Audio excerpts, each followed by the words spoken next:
Hey, what's up, guys? I'm back at y'all with another cheating story. So let's get right into it. Hey there, I'm a 27-year-old male and was engaged to Shay, 29-year-old female for a year, dating for 2 years and friends for a year. All in all, she has been in my life for the past 4 years or so.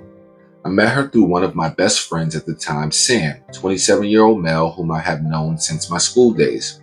So to start this off, how I was introduced to Shay was during our yearly planning for EDC, in which Sam had told me he had one more person he would like to bring so we could make sure we had the right amount of tickets.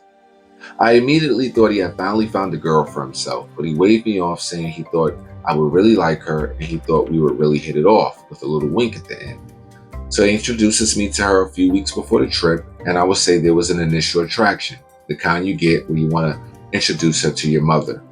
She was gorgeous, funny. We had similar interests. However, she didn't seem interested in me that way, or at least that was the vibe that I got. Anyway, fast forward a couple months, and me and Shay start hanging out by ourselves, and she even introduces me to her friend circle. After about a year of this, Sam informs me his job promotion has required him to move across the country, and he was going forward with it. I was sad he was moving, but we would keep in touch and planned on taking trips yearly like usual. Almost within 24 hours of this news, Shay had pulled me aside and said that she had developed feelings for me over the last year and couldn't handle keeping it in any longer, and that she was just worried that I didn't feel the same way. Now, that would have struck me as a little bit odd. 24 hours after my friend who introduced us is leaving, this girl all of a sudden is telling me how she's digging me. And that would ring a little bit in the back of my head. I was shocked as I couldn't even sense a change in her attitude towards me. Like, I would imagine I would catch her looking at me more often or trying to get my attention, but nothing. I didn't really care though. To me, it was bad news and good news leveling and out the world. I immediately told Sam about the news, and this is where I really don't understand the reaction I got. He seemed shocked about it, dismissive even, asking things like, "Are you sure that's what she said?" And after about 10 minutes, he said he was happy for me and that it's about time we got together. So that's a major red flag right there. She's acting different after he's leaving, and for someone that tried to hook you up with this girl, all of a sudden he's questioning everything. My first question would be, did you guys sleep together? So the next 3 years are pretty uneventful when it comes to the cheating stuff. But during this time, Shay and I grow so attached to each other that I couldn't imagine life without her. We moved in with each other and we were the couple that our families would idolize. Her sisters would make jokes that how I looked at Shay was how their husbands and boyfriends looked at their Xboxes. Whenever Shay was away from the town, either visiting family or going on work-related overnight assignments, she would FaceTime me until we fall asleep, and I would be woken up by the sound of her snoring through the phone in the morning, and she would hate it when I teased her by calling her my alarm clock. I was truly happy. I had proposed to her during one of our family get-togethers for Thanksgiving, which she accepted. When she said yes, I don't think there's a way to feel any more joy than I did in that moment, and I rode that feeling out for about another year or so. Then in our group chat, Sam announced he was now single. The girl he had been dating since moving away had broken up with him. At the time, I felt so bad for him because he was the guy that always looked out for me, even set me up with the woman I thought I was going to marry and live out my life with. It felt like things weren't fair for him, honestly. But things hit the fan when we had our next yearly vacation. When planning our trip, we usually just get one big Airbnb for the EDC vacation and just split the cost. But this year, Sam wanted to get his own place, which I understood. He could leave at any time if he wasn't enjoying himself, and if he found and if he found someone to bring back, they could have some privacy. Okay? But things with Shay almost 180'd as soon as she saw Sam. She would hardly look at me and was always hovering around him. So, bro, like, at that point, I would have had to check my girl and I would have had to check him because they're acting weird again, right? You got to pay attention to these things and not be afraid to address them. It felt like how she treated me before we started dating. Throughout the day, I was just a bit confused and shocked. Things just weren't right. I was telling myself that they were good friends, and she was trying to comfort him because she knew he just got out of a serious relationship. It's not your girl's job to comfort another man about his relationship problems. I don't care how friendly they are. So I called her to see what was going on, and she sent me to voicemail. And in the 3 years of officially being together, she had never sent me to voicemail. So before I start getting in my own head and panicking, I asked around if anyone knew where Shay went and if she might not have been able to answer her phone. But neither my friends nor hers knew anything. After about 5 minutes, I got a text from her reading, "Sorry, babe. Couldn't answer the phone, emergency with my mom. Had to leave." I wish I had just thought about this situation and not been an idiot, but instantly went into protect and comfort mode. I had said something like, "Oh my God, I hope it isn't serious. We can leave and fly out ASAP." She said there wasn't any need for that, as she was already on the way and that Sam was taking her up to go see her. Now, right there, I would have flipped my wig. Like, you have an emergency. Instead of calling the man that you've been living with for the past couple years, you call your friend that, yeah, that's super weird. I pretty much think our relationship would have been over right in that moment for me. Going on with other stuff that she was doing, you know? Now, in hindsight, there are so many red flags and obvious lies, but at the time, I had the girl I loved that couldn't sleep if I wasn't present in some way. And the guy I had known basically my whole life that introduced me to her, tag teaming me on how everything is fine and this is normal behavior. After about an hour, the group chat goes off with an alert. I open it up and there's a picture of them kissing saying, "You were right, old flames don't die." Then the spam comes in the group chat saying delete this or wrong chat hundreds of times by some of her friends. And everyone goes silent in the house and everyone just starts looking at me. And you know what's funny? The friends always know. They always know. You rarely have a friend that'll just break their friend's trust and tell you. So you just got to pay attention, man, because you'll be looking like a fool in front of everybody. Everybody will know except for you. My mind was racing, trying to rationalize what I just saw. I made up the most ridiculous explanations, like someone photoshopped it and hacked her account, or that it was some camera filter that just made it look like they were kissing. I had screenshot it and was examining the fingers on the hands to see if it was an AI photo. But eventually I had to accept reality about what was going on. It was probably intended for a specific friend that she had been talking about this with, and she accidentally sent it to the group chat.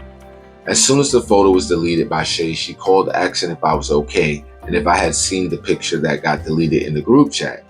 I played dumb and asked, "What picture? Did you send something to me?" She said she didn't and was just wondering what the picture was before it got removed, and it wasn't a big deal to just forget about it. My man, I would have confronted her right there on the spot and said, "Yes, I saw the picture and you can be with Sam.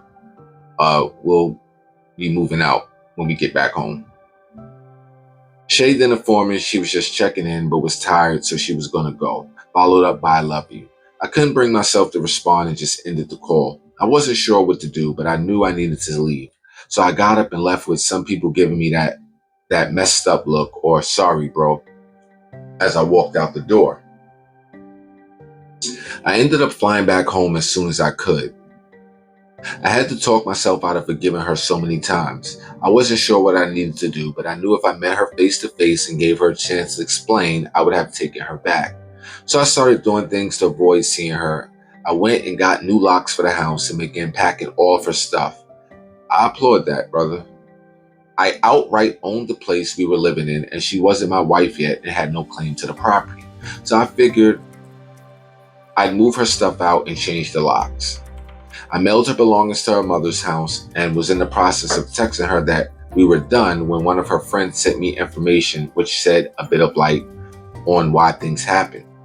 Apparently, Sam and Shay used to have this weird on and off dating that they referred to as a toxic cycle, and they were just happy that she finally found someone that made her happy. You know, Obviously, Sam is a scumbag because from the very beginning, he should have told you that he was sleeping with this girl. You know, he fake tried to hook you up with her, knowing that she wasn't going to bite, but she's a scumbag too. and she took advantage of the situation as soon as he moved away. Uh, wow, two scumbags. I cut ties with both of them. Last message I sent to Shay was letting her know that she no longer lived with me. I was sending her belongings to her mother's house. She could keep the engagement ring. We were done. I just told her to keep the ring because I didn't want anything to do with it at this point. I didn't want to see it. I didn't want to return it. I didn't want the money from selling it. Everything about the ring was tainted now. She tried calling me hundreds of times and sent so many texts it felt like I could have made a book out of it all. She never got mad at me, though, which almost made it worse. She just kept apologizing and saying how dumb she was, and she even blamed her period, saying it was making her emotional and she couldn't think straight. But I just ignored everything. I mean, my man was slow to react, but he is making up for it in his steadfast approach and not dealing with her. You got to respect that. Surprisingly, there was actually radio silence from her end of the things for the next couple weeks. Then one day she just shows up knocking on my door. I don't go to the door, I just talk to her through the doorbell and ask her what she wants. She begs for me to let her in and to just talk about what happened. I tell her that isn't happening. She breaks down crying, talking about how sorry she is and that Sam wasn't going to let her stay with him and she had nowhere else to go. Wow, so she has the audacity to come back to ask to live with you and tells you the man that she's cheating on her with won't let her stay with him. So that should be your problem now, right? She talked about how we could just forget the past couple weeks and enjoy the rest of our lives together and that it was just a mistake. After hearing this, I couldn't contain myself anymore and really educated her on what she did to me. I told her that I would never be able to trust her or anyone else ever again because if she could do this to me, then anyone could. I told her that it isn't just the past couple weeks that are tainted, it's everything. All the memories of cute little quirks, she said, the way she would scrunch her nose before sneezing, all the little things that I loved about her were now painful memories that would hurt every time I thought about them. That she had hurt me in a way that I didn't think was possible. So I asked her, so you want me to feel like that for the rest of my life? But of course, she tried convincing me that things would be different and that we could go back to how things were and that over time I could love her again. I said, maybe that is true that I could love her again one day, but I don't deserve to have to live day by day next to the girl who shattered my trust, shattered my heart, wondering if today will be that day and that if she ever actually cared for me in the slightest, she would just stop trying and leave. She sat there for another 30 minutes or so, crying, but eventually left. Yeah, man, you're doing the right thing, my man. And you can't let these things hamper you from having further relationships, you know? So, but time heals all. A different member of her family would call every other day apologizing for Shay and what she did. So at least she was being honest about why things happened. And no, I didn't forget about Sam. That guy never even tried to reach out to me, apologize, or anything. He just left the group chats and I never heard from him again. To this day, I still understand why he would invite his fling and then try and get me interested in her just to cheat with her afterwards. And I don't think I will ever know. As for me, I'm doing okay. Still get the urge to call Shay from time to time, but those moments are getting fewer and less intense. So kudos to this brother. He was a little slow to catch on, but he did the right thing. When you catch a person cheating on you, got to be no, and you just got to leave them alone because they'll never respect you if you take them back anyway. And as far as Sam was a scumbag. I don't think Sam was ever his friend. Like they said, they had a toxic relationship. So, he figured, oh, you know what? I'll see if I can get her interested in him. He didn't really think she would be interested, but that's the type of games that they seem to like to play. He just didn't realize she was just as much of a scumbag as he was. And as soon as he left, she started sleeping with his quote unquote friend. And, he came back and did what he did. Clearly she did like the guy that she was with. She just liked the scumbag more. And that's usually how it goes in life. So guys, until next time, I'll see you later.